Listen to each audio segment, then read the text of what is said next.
Admoesto-te, pois, antes de tudo, que se façam deprecações, orações, intercessões e ações de graças por todos os homens, pelos reis e por todos os que estão em eminência, para que tenhamos uma vida quieta e sossegada em toda piedade e honestidade. Você pode dizer amém? Amém. Quando a Bíblia diz que antes de tudo, significa uma prioridade máxima no versículo 1. Eu admoesto-te antes de tudo. Existem prioridades na nossa vida e existem prioridades que podem ser depois de tudo, que pode ser no meio de tudo e outras que tem que ser antes de tudo. Oração é antes de tudo, irmãos. A oração é a chave da sua vitória, da vitória da vida espiritual. Se você não ora, você não tem comunhão com Deus. Se você não ora, você não tem vitória. E se você não ora, você não tem poder de Deus sobre a sua vida. Porque a oração é a mãe das bênçãos, porque ela dá a luz, ela gera os milagres na nossa vida. Pouca oração, pouco poder de Deus.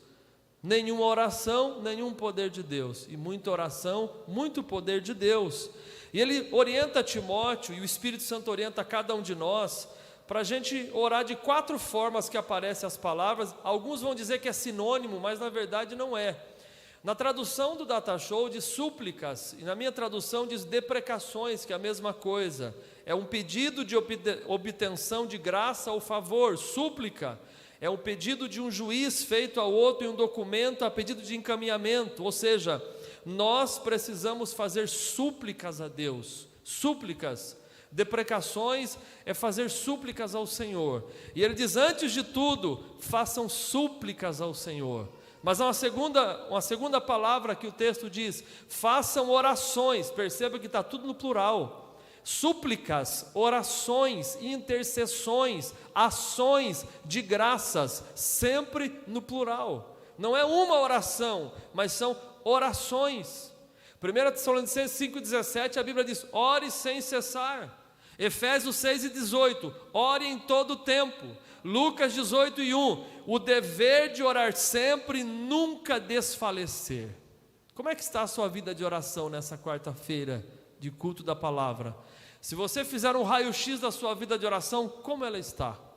Se você mesmo, não eu, você mesmo, der uma nota de 0 a 10 para a sua vida de oração particular, qual nota você daria a si mesmo de 0 a 10? A oração ou as orações, elas fazem parte da vida do cristão. Por que alguém é homem de Deus? Ninguém é homem de Deus sem oração, porque para que um homem seja homem de Deus, ele precisa orar. Não existe uma mulher de Deus sem oração, porque para que uma mulher seja uma mulher de Deus, ela precisa orar.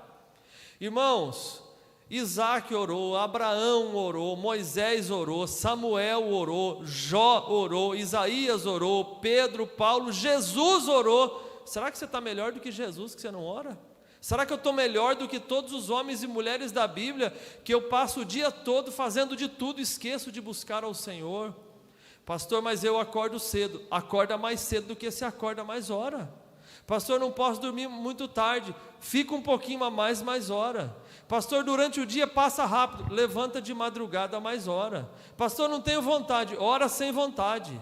Pastor, tenho preguiça. Irmão, tira a palavra preguiça do seu vocabulário. Pelo amor de Deus. Negócio de preguiça não. Você busque ao Senhor, porque Deus vai te dar graça e vai ouvir as tuas orações. A terceira palavra que aparece no versículo 1 é intercessões. Essa ideia de inter, que é para fora, internacional, né, na palavra no português, ou ainda interdependente, intermediário. Interceder é pedir em favor de outro. Intercessões é que o irmão Evander fez um pedido por uma pessoa que estava doente. E depois ele chamou as pessoas doentes aqui, os irmãos ungiram, e nós intercedemos pelas pessoas. Intercessões. Abraão intercedeu por Ló e por sua família de Sodoma e Gomorra. Isaac intercedeu para ter filho, levou 20 anos de intercessão. Ele começou a orar para ser pai com 40 anos, ele se tornou pai com 60. Ana, que orou para gerar um filho, nasceu Samuel. Moisés, que intercedeu pelo povo. Depois Samuel, já adulto intercedia pelo povo, a mulher cananeia que intercedeu pela sua filha, Jairo que intercedeu pela filha, e muitos outros na Bíblia nos ensinam sobre intercessão. Quando você intercede por alguém, você aprende a amar essa pessoa. A melhor forma de amar é orar, porque quando você não vai com a cara de alguém, você ora por ela. Agora esse negócio de não ir com a cara de alguém também é meio complicado para quem serve ao Senhor, né? Eu amo a Jesus, mas tem um monte de gente que eu não gosto. Acho que não dá liga, não cola. Mas se você não está indo muito bem em um relacionamento, a melhor forma de amar é orar. Porque quando você ora, o Espírito Santo coloca amor no seu coração.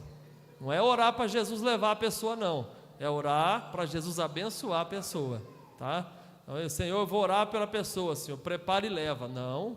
Eu vou orar para Jesus abençoar aquela pessoa e derramar bênção sobre a vida dela. Amém, irmãos?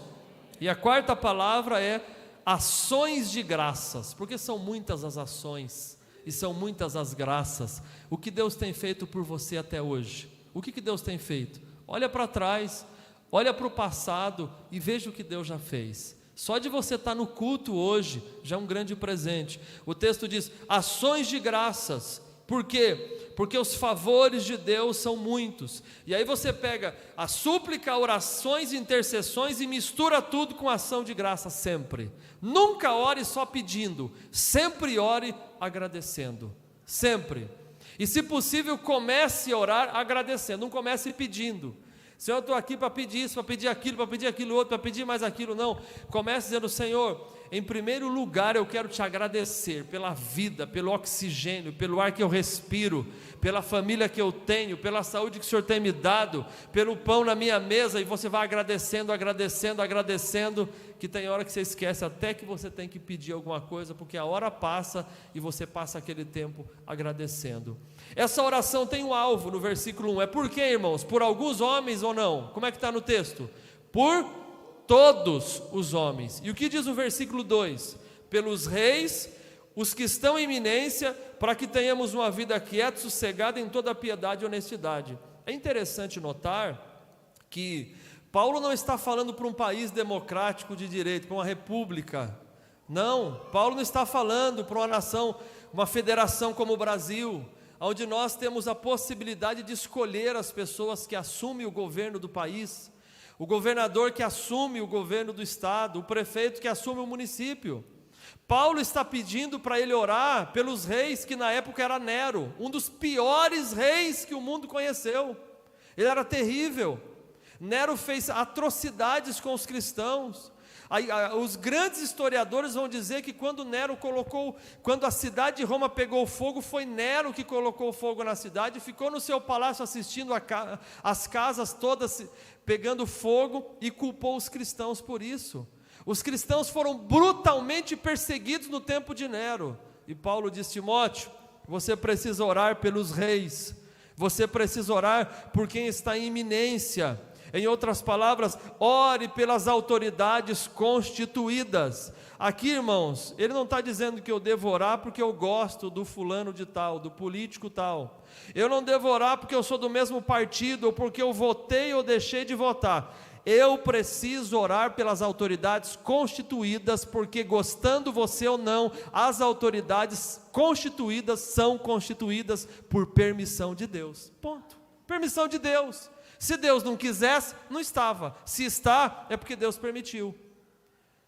E a permissão de Deus nas autoridades constituídas me traz não uma sugestão. Você, como cristão, é obrigação nossa orar pelo prefeito da sua cidade, orar pelo governador do seu estado, orar pelo presidente da república, orar pelo poder legislativo, que são os vereadores na cidade, os deputados estaduais no estado, os deputados federais e os senadores.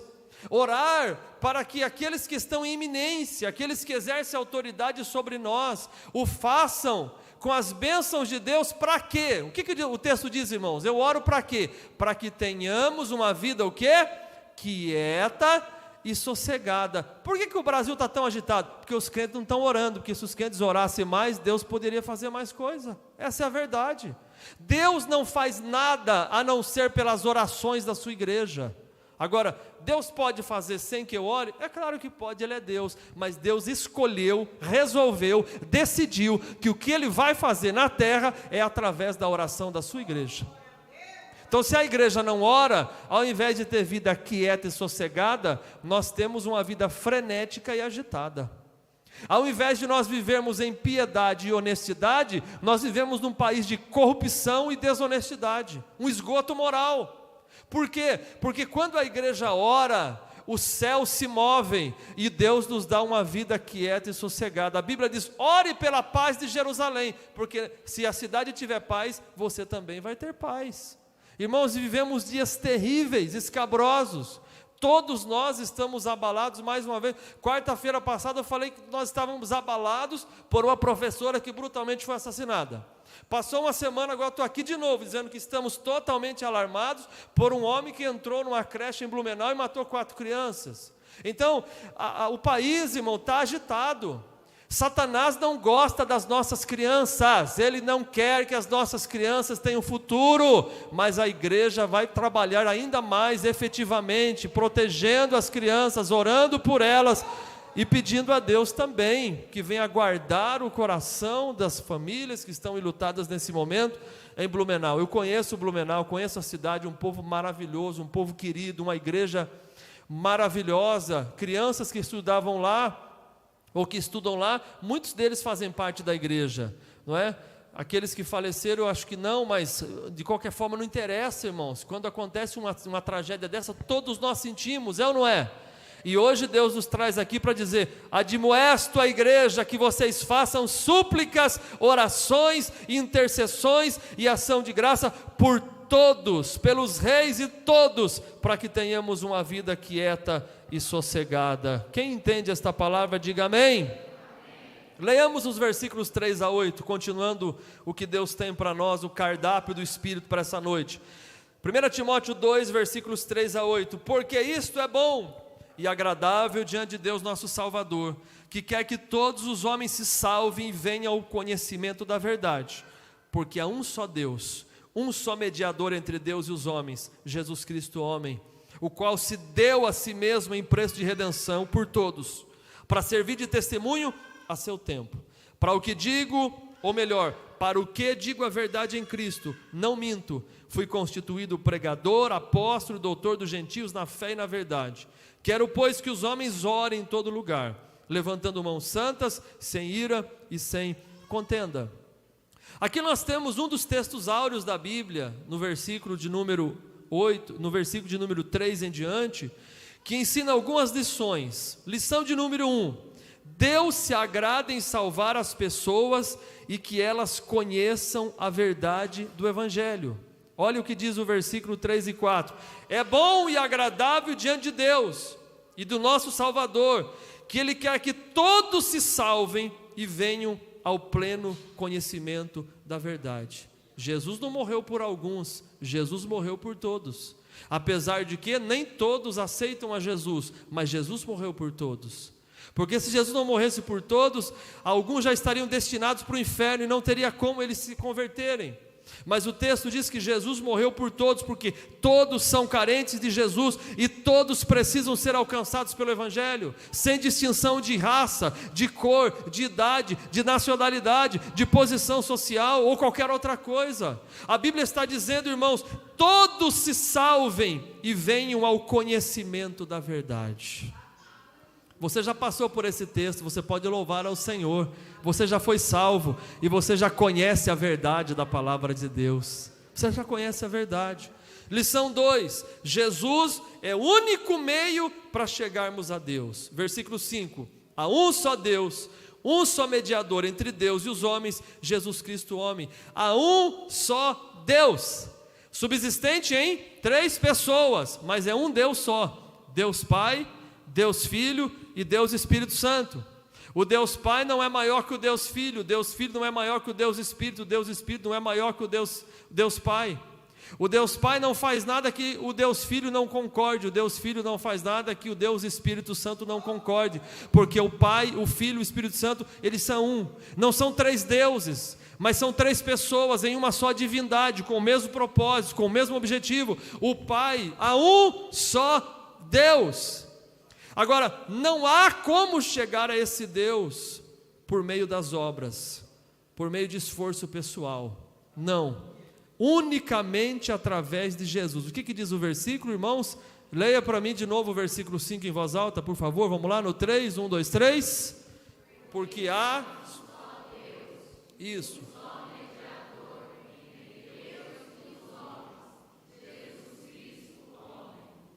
amém? Em João 14,6, Jesus não diz: eu sou um caminho, eu sou uma verdade, eu sou uma vida. Não, ele falou: eu sou o caminho. Quando ele diz eu sou o caminho, ele está dizendo: não existe outra opção, eu sou o único caminho para chegar a Deus. Eu sou o caminho, eu sou o único mediador entre Deus e os homens, o único. Mas a lição de número 3, a primeira é que Deus se agrada em salvar todos. A segunda é que Jesus é o único meio de chegar a Deus. E a terceira, Jesus se entregou por amor a toda a humanidade. Veja o versículo 6. Vamos ler juntos o versículo 6, irmãos, no Data Show, vamos lá? O qual se deu a si mesmo em preço de redenção por todos, para servir a seu tempo. O que o texto está dizendo é que Jesus não foi assassinado, Jesus deu a si mesmo. Ele deu. Ele disse em João 10, 17 e 18: eu dou a minha vida para tornar a tomá-la. Ninguém tira a minha vida de mim, eu de mim mesmo dou. Eu tenho o poder de dar e tenho o poder de tornar a tomá-la, porque esse mandamento recebi do meu Pai. Ele se deu a si mesmo, voluntariamente, amorosamente, graciosamente. Jesus se deu a si mesmo em preço de redenção, significa em preço de resgate. Eu era um escravo, mas eu fui resgatado pelo sangue precioso de Jesus para servir de testemunho a seu tempo. Que coisa linda! Essa é a maior notícia da sua vida. Essa é a maior notícia do Evangelho, que Jesus entregou-se a si mesmo a preço de sangue, para que hoje você estivesse aqui adorando o nome dEle. A quarta lição é que Jesus chama homens e mulheres para a obra. Versículo 7, ele diz: para o que digo a verdade em Cristo e não minto? Talvez alguns estavam achando lá em Éfeso que ele estava mentindo, então ele teve que dizer isso. Para o que digo a verdade e não minto? Fui constituído pregador, apóstolo e doutor dos gentios na fé e na verdade. Paulo está dizendo: quem me chamou foi Deus, quem me constituiu foi o Senhor. Constituiu o quê? Pregador.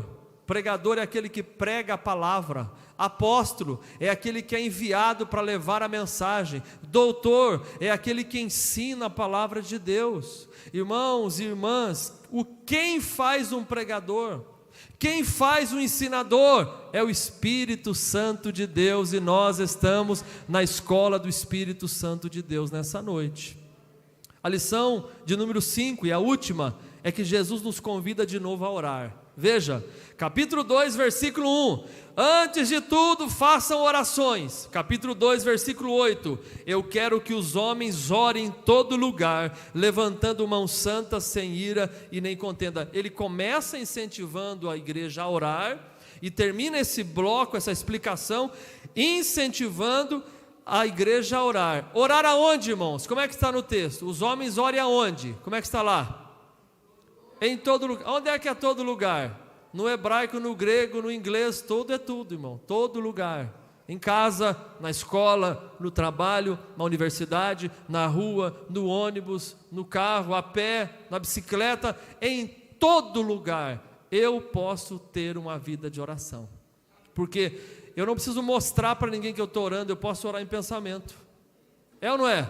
Eu não preciso dizer nada, eu estou orando em pensamento. Eu estou ali, eu estou num ambiente e eu estou orando em pensamento. Eu estou buscando ao Senhor, eu estou orando ao Senhor. Toda quarta-feira eu vou na prefeitura orar, ler a Bíblia e orar, ler a Bíblia e orar, ler a Bíblia e orar, e espalhar a mensagem do Evangelho. Ore em todo lugar, fazendo o quê? Levantando as mãos santas, ou seja, Orar de mãos levantadas, a Bíblia dá exemplo. Moisés, lembra ou não? Ele ficou com a mão levantada, Josué foi guerrear com os amalequitas e aconteceu o quê? Enquanto ele estava com a mão levantada, o povo vencia, prevalecia. E quando ele abaixava a mão, o povo perdia. Ô pastor Moisés, fica com a mãozinha levantada aí para nós, viu? Para a gente ganhar a guerra, viu? Glória a Deus. Enquanto Moisés estava com as mãos erguidas, o povo prevalecia.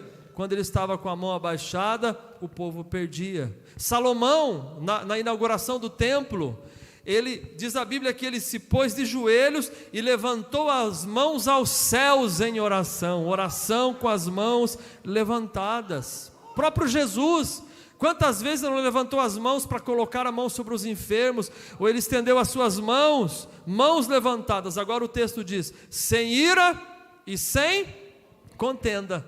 Às vezes nós ficamos animados com a primeira parte, e levantamos a mão assim, esticamos o braço.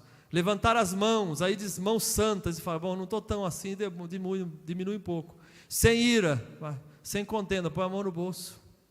Não, oração não combina com contenda e nem com ira.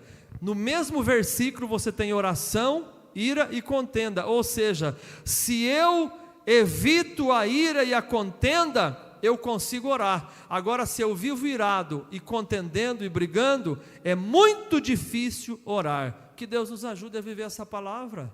Que Deus nos ajude a viver essa palavra, e que nesta noite nós possamos sair daqui pedindo a Deus, me ajude, Senhor, a ser um crente que ora mais, que interceda mais, que busque mais ao Senhor. Irmãos, quem é do tempo, o pastor é saudosista, vai ficar falando do passado, tem hora que precisa dar uma revisitada lá atrás. Quem participou de vigílias de oração em que se orava a noite toda? Levanta a mão aí. Olha quantas pessoas, aqui no púlpito também. Irmão, era a noite inteira. Tinha os intervalos, assim, poucos intervalos. Era a noite inteira. Mas, rapaz, era direto. Hoje, vigília. 10 minutos de oração, mais 1h30 de louvor, aí mais uns 15 minutos de oração, coffee break geral, café e bolo, e o negócio pega. Aí quando dava 6 horas, tá todo mundo querendo ir embora tomar café da manhã. Irmãos, você e eu precisamos entender que oração é hábito. Não adianta você querer sair daqui hoje, olha, eu estou orando 10 minutos, com essa mensagem que Deus falou comigo nessa quarta-feira, a partir de hoje vai ser 2 horas. Não entra nessa não, irmão. Você está orando 10 minutos, vai para 15. Vai para 15. Aí depois que você conseguir orar 15, aí você vai para 20. Põe um relógio para despertar, 20 minutos de oração. Depois você vai para 25, depois você vai para 30, e você vai aumentando o seu tempo de oração, e o Senhor vai te abençoando de uma forma toda especial. Quem pode dizer amém? O segundo bloco desse capítulo está nos versículos 9 a 15, e nós vamos ler, Paulo fala sobre os deveres das mulheres cristãs, naquele contexto da igreja de Éfeso. Olha o que ele diz: do mesmo modo, as mulheres se ataviem em traje honesto, com pudor e modéstia, não com tranças ou com ouro ou pérolas, ou vestidos preciosos, mas como convém às mulheres que fazem profissão de servir a Deus, com boas obras. A mulher aprenda em silêncio com toda a sujeição. Não permito, porém, que a mulher ensine nem use de autoridade sobre o marido, mas que esteja em silêncio, porque primeiro foi formado Adão e depois Eva. Adão não foi enganado, mas a mulher, sendo enganada, caiu em transgressão. Salvar-se-á, porém, dando à luz filhos, se permanecer com modéstia na fé, no amor e na santificação. Vamos entender esse texto, vamos olhar para esse texto, pedindo que o Espírito Santo nos ajude a entendê-lo. Algumas lições que ele nos apresenta aqui, a primeira delas é que as mulheres precisam de pudor ao se vestirem, está no verso 9. Do mesmo modo, as mulheres se ataviem em traje honesto, com pudor e modéstia, não com tranças ou com ouro ou pérolas ou vestidos preciosos. O termo que Paulo está usando aqui é basicamente o mesmo termo de 1 Pedro 3, 1 Pedro 3, versículos 1 em diante, quando ele diz assim, Pedro diz agora, não Paulo, 1 Pedro 3, semelhantemente mulheres sejam sujeitas ao seu marido, para que também se alguém não obedece à palavra, pelo procedimento da mulher seja ganho sem palavra, considerando a sua vida casta em temor, O enfeite delas não seja o exterior, no frisado dos cabelos, no uso de joias de ouro, na compostura de vestes, mas no homem encoberto no coração, no incorruptível traje de um espírito manso e quieto, que é precioso diante de Deus. Porque assim se adornavam antigamente as santas mulheres que esperavam em Deus e estavam sujeitas ao seu próprio marido. Voltemos a 1 Timóteo, irmãos, capítulo 2, versículo 9. Essa palavra pudor significa brio, decoro, decência. O termo grego aidós significa vergonha em exibir o próprio corpo. Pudor, vergonha em exibir o próprio corpo. Fala também sobre a dignidade e discrição. A ideia da discrição é aquela mulher que ela é bonita sem precisar forçar a barra. Ela é bonita sem precisar expor seu corpo. Ela é bonita sem precisar andar seminua pela rua. O Salomão, em Provérbios 11, 22, ele diz assim: como joia de ouro em focinho de porca é a mulher bonita, mas que não tem decência. Está lá em Provérbios 11, 22. Como joia de ouro em focinha de porca ou de porco é a mulher que é bonita, mas ela não tem pudor, ela não tem decência. Em outras palavras, irmãos, se você tiver uma joia preciosa, valiosíssima, e colocar essa joia no focinho de um porco, não vai resolver nada. Ele vai mergulhar na lama do mesmo jeito, ele vai fazer tudo do mesmo jeito. A mulher aqui no texto é convidada a andar com decência, com discrição. A mulher está convidada aqui a não andar com roupas degotadas, roupas que marcam o seu corpo. Sabe, irmãos, as casadas precisam ser orientadas e cuidadas pelo seu esposo, e as solteiras pelos seus pais. Há 20 anos que eu estou pastoreando, eu acho que essa é uma missão não pastoral primeira, é uma missão da família. A esposa que é casada precisa perguntar ao seu esposo: como é que eu estou? Não é possível que tem marido, irmão, que não vê como é que a mulher dele está, não vê, parece que ele é um cego assim. Está tudo bem, amor, porque é cego. E a solteira: ô pai, como é que eu estou? E aí o pai e a mãe ajudam essa mulher a se vestir. Ah, pastor, mas por que a Bíblia não fala de homens se vestindo bem? Quando a Bíblia fala de mulheres, também fala de homens, também fala. Mas homens, irmão, dificilmente chama atenção. Com todo respeito a nós, homens, nós somos tudo meio feio. As irmãs, nós somos tudo bonita. Então, é que nós que já nasceu feio, a nossa tendência é ir desenfeiando conforme o tempo passa. Então nós estamos ficando mais bonito. Quem é muito lindo vai ficando mais feio. Então, se você é feio, há esperança. Agora, se você é muito bonito, eu não sei a sua velhice como é que vai ser. Então, a ideia, por exemplo aqui, irmãos, não com tranças, pérolas ou vestidos preciosos. Não misture isso com costumes das Assembleias de Deus. Não mistura. O que ele está dizendo é que naquela cultura, as mulheres trançavam o cabelo com fios de ouro, com artigos de luxo, inclusive com práticas de idolatria. Práticas idolátricas. Elas usavam aquelas coisas no cabelo para idolatrar ídolos. Aqui, Paulo não condena o uso desses elementos, mas ele condena a ostentação de quem usa. Você pode andar com a roupa bonita? Por favor, se você puder, ande. Eu tenho que vir bonito para a igreja, para o trabalho? Por favor, se puder, faça isso. Faça isso. Mas o problema é a ostentação. Eu coloco uma roupa nova, uma bonita, com qual objetivo? Qual é a proposta? E Paulo está orientando. O que parece é que essas mulheres de Éfeso, irmãos, estavam tentando ganhar o respeito através do corpo à vista. Então elas tinham uma beleza física e elas estavam tentando ganhar o respeito, mostrando o corpo. O fato de uma mulher querer ser atraente não está de desacordo com a Bíblia, contanto que ela seja atraente para o seu marido, não é? Para o seu marido, porque tem muito marido, um machista, que não deixa a mulher se cuidar, mas ele fica olhando para a mulher dos outros. A mulher dele que nem um trem no mundo, e aí ele fica olhando para as outras. Isso é a coisa mais hipócrita que eu já vi na minha vida. É a coisa mais falsa que eu já vi na minha vida. Então, a esposa precisa sim estar bonita para o seu esposo. E o esposo também, irmão. Uns maridos fedorentos, tem que só Deus para ter misericórdia. Mas não é o culto é culto da palavra. Deixa para palestra para casais. Senão eu começo a me empolgar. Então, o texto está dizendo que cuidar da beleza externa não é pecado. Não é. O pecado é eu cuidar da beleza externa e o meu interior está podre. Está podre. Tem muita gente que anda lindo e maravilhoso pela rua, mas o interior está podre, está longe de Deus, está vivendo em sensualidade, em carnalidade, e Deus condena, Deus não se agrada. Quem pode entender, diga amém. Irmão, é desde Romanos que eu estou vindo versículo por versículo, irmão. A quarta-feira que vier, rápido, temos que segurar as pontas, porque ainda tem mais 15 minutos de mensagem. Tem gente falando, ai Jesus, tomara que passe logo essa palavra. Não vai passar não, tem mais coisa. As mulheres servem a Deus, praticam boas obras, versículo 10, olha o que diz: como convém às mulheres que fazem profissão de servir a Deus com boas obras. Irmãos, Paulo não está falando aqui com gente que não conhece a Jesus. Não adianta você esperar de quem não conhece a Jesus uma atitude dessa, não adianta, seja homem ou mulher, não adianta. Paulo está falando para a mulher crente, que serve a Deus, que foi lavada no sangue de Cristo.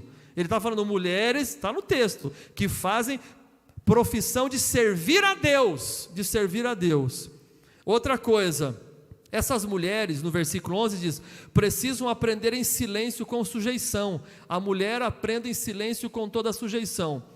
Os estudiosos afirmam que enquanto o homem, os estudiosos, não estou aqui para fazer graça ou tirar sarro das irmãs, não é isso, pesquisa científica, apesar de ser cômica, é um tanto trágica. Homens falam 7.000 palavras por dia, mulheres 20.000, 13 mil a mais, elas falam. Mas não é vocês que estão aqui, é pesquisa geral, gente, é geral. Então, é 11h30 da noite, o homem quer dormir, a mulher está contando as histórias. Me fala, e outro dia acorda irritada porque você dormiu no meio da história. Como é que você vai terminar essa história, pelo amor de Deus?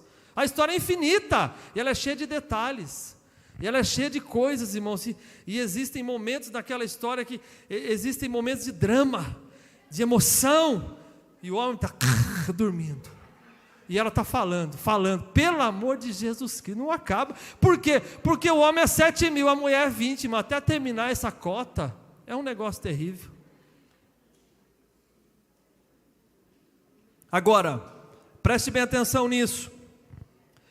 Aqui não está dizendo que é errado, né? É uma forma de expressão, de comunicação diferente entre homens e mulheres.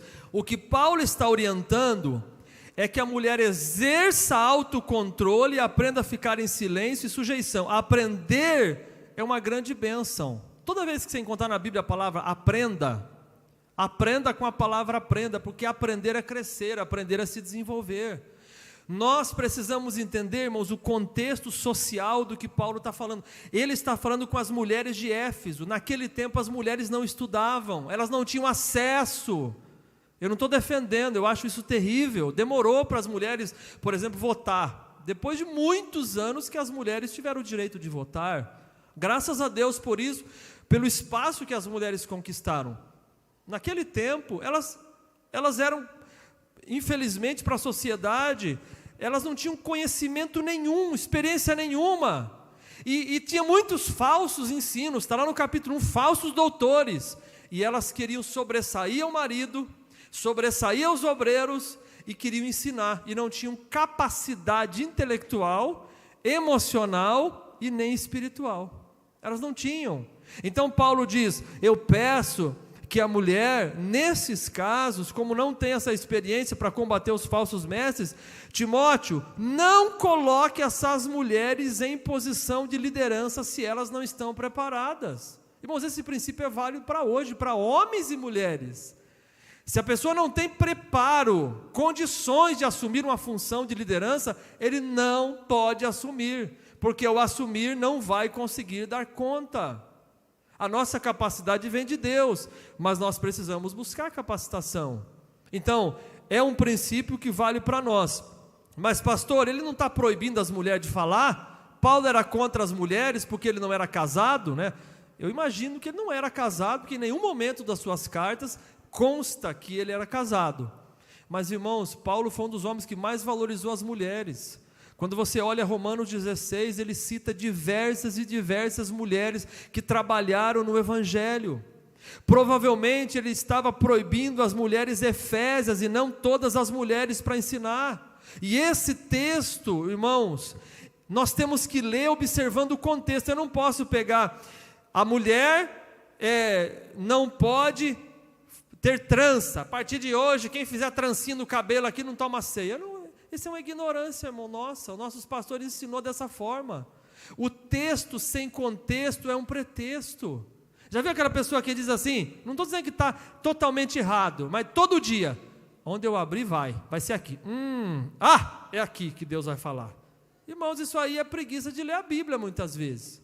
Lembra da história do homem que fez isso, abriu e estava lá no texto, Judas se enforcou, ele fechou correndo, abriu de novo, tu porém faça o mesmo, ele fechou assustado, abriu de novo, o que tem que fazer faça depressa, ele fechou de novo, falou, não é possível, Deus não quer falar comigo hoje? Então muito cuidado, irmãos e irmãs, para que ao ler o texto, você não incorra em graves erros, entendendo que na cultura grego-romana, quando a mulher falava em público, ela era rejeitada, ela era tida como má, ela era rejeitada, na cultura grego-romana, não na cultura brasileira, e em qualquer cultura, obviamente, que uma mulher que não sabe o seu papel, uma mulher mandona, uma mulher que quer manipular marido e todo mundo, ela vai ser repreendida, não vai dar certo, porque a troca de papéis. Então, ela tem que ter uma postura firme, mas ela tem que saber o lugar dela. E o marido também saber o lugar dele. Homens e mulheres entendendo os seus papéis segundo a luz da palavra de Deus. Você pode dizer amém? Em quarto lugar, as mulheres precisam respeitar a autoridade do esposo. Veja os versículos 12 a 14. Não permito que a mulher ensine, nem que use de autoridade sobre o marido, mas que esteja em silêncio. O que está acontecendo aqui, eu sei que o texto é difícil de explicar, de ler. O que está acontecendo aqui é que aquelas mulheres, elas estavam, irmãos, em público repreendendo o marido, e em público tentando vencer os falsos ensinos, e estava virando uma bagunça na igreja. Então Paulo escreve e diz, olha, por favor, Timóteo, avise as mulheres que eu não permito que elas ensinem nem usem de autoridade sobre o marido, mas que elas estejam em silêncio. Algumas verdades sobre mulheres é importante que eu fale. A primeira é que Deus nunca menosprezou as mulheres. As mulheres foram criadas por Deus para a glória de Deus. Amém, irmãos? As mulheres são uma bênção. Segundo, em uma leitura do contexto geral, a gente percebe que se a mulher não tinha vez e voz no Antigo Testamento, ela tem muita vez e voz no Novo. Apesar que no Antigo também, a turma era grande, de grandes mulheres de Deus. Você tem Sara, você tem Rebeca, você tem Ana, você tem Esther, você tem várias outras mulheres. Quem? Noemi, Ruth, Débora e outras e outras. E no Novo Testamento, você tem a Isabel, mãe de João Batista, você tem Maria, você tem as mulheres que financiavam o ministério de Jesus, tem uma lista delas lá em Lucas, você tem Dorcas, você tem a mulher de fluxo de sangue, que foi uma mulher de muita fé, você tem a mulher Cananeia que intercedeu pela filha, você tem a mulher que Jesus ressuscitou o filho dela, lá de Naim, você tem as mulheres, elas foram as únicas que ficaram ao pé da cruz, os homens, saiu tudo correndo, as mulheres ficaram. As mulheres foram as primeiras a chegar no sepulcro, quando Jesus ressuscitou, elas foram as primeiras a ver Jesus. Então, o papel da mulher é muito importante. O machismo deve ser combatido com todas as forças. O aumento do feminicídio, a discrepância salarial entre homens e mulheres, a falta de ajuda de homens, achando que a mulher é uma empregada em casa, isso tudo a gente prega contra, a gente rechaça, porque não é bíblico. Mas ao mesmo tempo, nós temos que combater o feminismo. Porque se o machismo é ruim, o feminismo também não é bom. Há que se ter equilíbrio, e esse equilíbrio nós encontramos aonde? Na palavra de Deus aqui esta noite. A mulher não deveria ensinar de modo normativo, diretivo, mas veja, irmãos, Áquila e Priscila, Priscila esposa de Áquila, Paulo falou sobre ela. Elas profetizavam no culto, 1 Coríntios capítulo 11. Elas tinham dons espirituais, 1 Coríntios 12, 9. Elas ensinavam as mulheres mais jovens, Tito capítulo 2, versículo 3 e 5. A própria Lóide e Eunice era avó e mãe de Timóteo, que conduziu Timóteo. E quantas outras mulheres exerceram esse trabalho?